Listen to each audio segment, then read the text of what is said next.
आज हम लोग 39 से जो इम्पोर्टेंट सेक्शन है पीआईएल को लेके, उसके ऊपर हम लोग बात करने जा रहे हैं कि पीआईएल क्या है और किस तरीके से पीआईएल को डाला जाता है। पीआईएल के क्या इम्पोर्टेंट बिंदु हैं, उन पे आज हम लोग बात करते हैं दोस्तों। वो आर्टिकल 32 के तहत एक जनहित याचिका के बारे में है, संविधान के आर्टिकल 32 के तहत। और जो पीआईएल का जो गठन हुआ था वो कहीं ना कहीं आपके जो है 1960 के बाद में इसका गठन किया गया था। क्या था पीआईएल, थी क्या? तो पीआईएल के ऊपर हम लोग अगर बात करते हैं तो पीआईएल जो थी हमारी, वो एक जनहित याचिका थी। उस तरीके की जनहित याचिका जो कहीं ना कहीं समाज, कहीं ना कहीं सिस्टम को जो है या सिस्टम के अंदर आने वाली कमियों को लेके एक आम जनमानस के द्वारा डाली जा सकती है, जो एक आम जनमानस की संवैधानिक ताकत बन सकती है। बहुत इम्पोर्टेंट केस था पीआईएल को लेके। हुसैना खातून बनाम बिहार राज्य का ये केस बहुत ही इम्पोर्टेंट केसेज में इसकी गिनती की जाती है। और इस केस का उद्देश्य क्या था कि जेलों के अंदर जो विचाराधीन कैदी थे उनकी परिस्थितियों को संचालित करने को लेके, वो विचाराधीन कैदी जिनका किसी न किसी कोर्ट में केस पेंडिंग पड़ा हुआ था, उसको लेके ये केस था।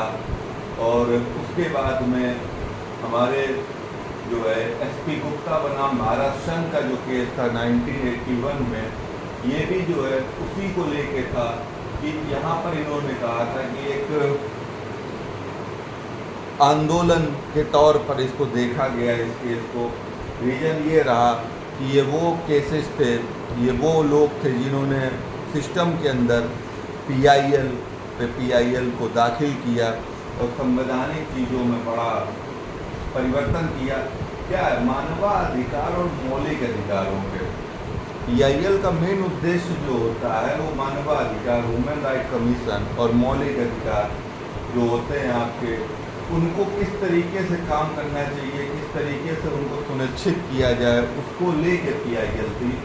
या समाज के जो कमज़ोर वर्ग थे या अल्पसंख्यक थे, उन तमाम लोगों के लिए एक समूह को, एक सिस्टम को जो है क्रिएट करने को लेके पीआईएल का गठन किया गया था। सार्वजनिक अधिकारों में जिम्मेदारी के बोध को जो है मजबूती प्रदान करने के लिए पीआईएल का एक नियम लाया। और शासन और प्रशासन में भ्रष्टाचार को लेके पीआईएल की समीक्षा की गई। और ये एक न्यायिक समीक्षा को जो है कहीं ना कहीं बल देती थी, कॉन्स्टिट्यूशन के आर्टिकल 32 को बल देती थी। इसलिए जो भी नए काउंसिल्स हैं, जो भी नए एडवोकेट्स हैं, उनके लिए पीआईएल के बारे में जानना, जनहित याचिका के बारे में जानना बहुत ज़रूरी है और बहुत ही इम्पॉर्टेंट है। सिस्टम को सही से काम करते हुए, सही से तरीके से चलते हुए देखना। तो पीआईएल के बारे में ज़्यादा कुछ डिस्कशन नहीं है। पीआईएल को आप सिंपल भाषा में ये समझ सकते हैं कि पीआईएल जो है वो एक विश्वसनीय आधार है सवाल उठाए जाने को लेके। सिस्टम, प्रशासन या गवर्नमेंट जो सरकार चल रही है, उसके काम करने के तरीके को लेके जो है उनकी सीमाओं को निर्धारित करने या मानवाधिकार या संविधान की सीमाओं का उल्लंघन अगर कोई करता तो उसको लेके आप विधि के समक्ष, कोर्ट के समक्ष आप जो है पीआईएल के थ्रू जा सकते हैं और अपनी जो स्पेक्ट्रम्स हैं, अपनी जो चीज़ें हैं, उनको आप कोर्ट के समक्ष रख सकते हैं। तो पीआईएल का एक सीधा सा सिंपल भाषा में स्वभाव यही है दोस्तों।